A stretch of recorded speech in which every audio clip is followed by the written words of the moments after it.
Hey, shalom, shalom, shalom, lakam, which is peace unto you all. Hayawam tawab la atam za'ach yawam on Chagadol, Charlotte, which is good day. This is your brother Yawam from the GMS camp in Charlotte. Nachamatam kaya hamlakat hashemayim kwara. Repent ye for the kingdom of heaven is at hand. Call halayim la la b'nawu Yahweh bahasham Yahweh shai bahasham rocha kodash. Wamashana la zakim na wam la akim shor Chagadol, which is all praises to our Father Yahweh, which means He exists. Bahasham in the name Yahweh shai delivers in double honors to the elders and apostles of Great Millstone. This is the term control obsolescence. And pretty much, how I came upon this, in the spirit, pretty much just thinking about these cars and stuff like that, because a lot of cars and different inventions, such as phones, a lot of them is pretty much made to pretty much fail. All right. Or if not failing, you have to replace certain parts on it at specific times, and pretty much that puts people in a mourning type of a state, because you got to constantly put out money, so that makes people to where, ultimately they always have to work. So, I don't want to Zabanaya Palo is what this is a beautiful edification to the spirit. So it says control obsolescence. It says or planned obsolescence is a business strategy where products are deliberately designed with a limited lifespan or artificial flaws to ensure they become outdated or non-functional, i.e., your cars. The cars, at a certain point in time, they stop making the cars. They stop making parts for the cars, so then you have to order it from the dealership, which makes it more expensive. Or they just stop making parts for the cars in general, and makes it more difficult for people to actually have transportation and get around and stuff like that, So it says or non-functional, i.e. the iPhones and stuff like that. They'll make it to where you have to constantly get updates or get the new iPhone. But it says forcing consumers to buy replacements, thereby generating continuous sales and manufacturer profit.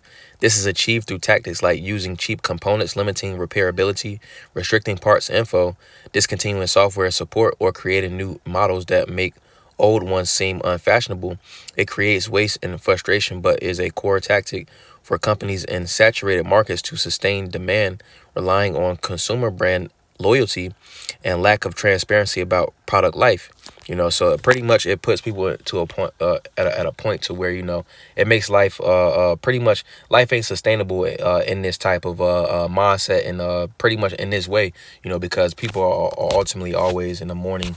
They're always in a mourning type of manner. But this is Proverbs 29 and verse 2. And it says, when the righteous are in authority, the people rejoice, but when the wicked beareth rule, the people mourn. All right, so when, the righteous, when the elect ultimately is in rulership, everyone is going to be rejoicing, you see, because the elect is ultimately going to run the world in the true rule, but the true manual, which is going to be the scriptures, everything is going to be balanced. All right, how this man is ruling the world, ultimately everything is out of balance.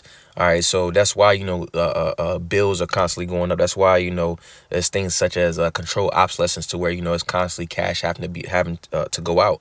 All right. And even with cash, true money is gold and silver, so that keeps true balance when you're using gold and silver. But having this Babylonian money magic, ultimately, it pushes forth for more of a mourning type of mindset. But it says, when the righteous are in authority, the people rejoice, but when the wicked bear the rule, the people mourn. Everybody is mourning right now, from the people to the animals and the whole creation. All right. So let's get this. Let's get Psalms chapter 82. All right, and we'll get verse 5. And it says, they know not, neither will they understand. They walk on in darkness. All the foundations of the earth are out of course. All right, when we go to this word for foundations, all right, give me a second. It says mawasad. It says foundation. It says founding, act of laying a foundation. It says of a building. All right, so pretty much how everything was built up, when you have a building, i.e. a house, all right, everything has to be in its place. If something is out of place, well, something's going to be out of balance, so when you put that in reference to the earth is a house. All right, our bodies are houses, you see. So Esau runs everything monetarily. All right, it's the medicine industry is founded on money. All right, the earth is founded on money. If a certain portion of land, all right, is not being used, homeless people can't go up there, because Esau has to monopolize it, you see, so that he can pretty much make a profit. If he can't make a profit, well, essentially everybody is going, or those that are essentially affected from that unbalanced state, essentially, they're going to be out of they're pretty much going to be in a mourning state, if Esau can't get, what he wants. All right.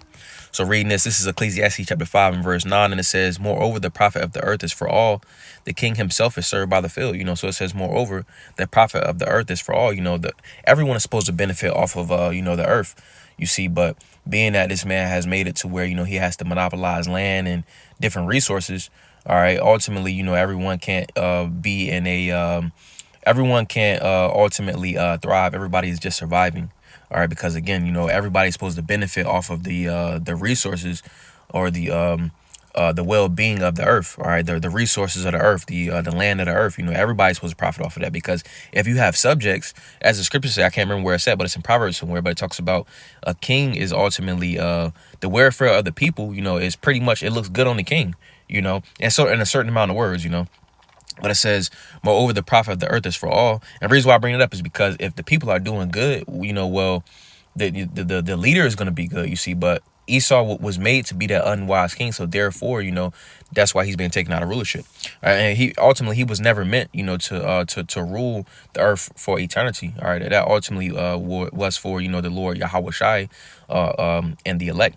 All right. So it says the king himself is served by the field, and being that, this word for field, all right, let me get this word for field, and it says Shaddai, and it says cultivated land or cultivated field. It says home of wild beasts.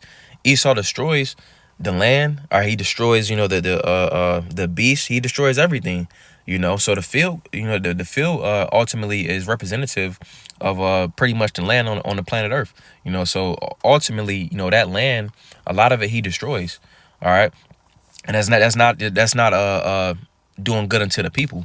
So I'm gonna get a couple more, and that'll be it. But this is Bon Sirach chapter 10. All right, and we'll get verse 1. It says, a wise judge will instruct his people, and the government of a prudent man is well ordered. So a wise judge is going to instruct his people. All right, that's not what's happening. That's not what's happening. Everybody is being left to their own devices. All right, on this planet Earth. It says, and the government of a prudent man is well ordered. This is not a well ordered government. All right, that's why we see the nastiness going on. And these different Senate meetings or the Senate rooms, a few months back, they was doing some nasty work, in one of them Senate rooms. All right. But then also it says the government of a prudent man is well ordered. When you look at the local governments, all right, the state municipalities, or excuse me, the local governments, the town municipalities and stuff like that, they're not well ordered. It's a lot of things. It's a lot of laws and things being carried out based upon how they feel. All right, and that leads up from the local level all the way up to the top. All right, it says, as the judge of the people is himself, so are his officers, and what manner of man the ruler of the city is, such are all they that dwell therein. All right, so being that you have wicked rulers, all right, in the local governments, and at the top governments, that's how the people is. Everybody is wicked, because the mindset of those that are in rulership is wicked. Verse 3, it says, an unwise king destroyeth his people. All right, we got Ecclesiastes 5 and 9.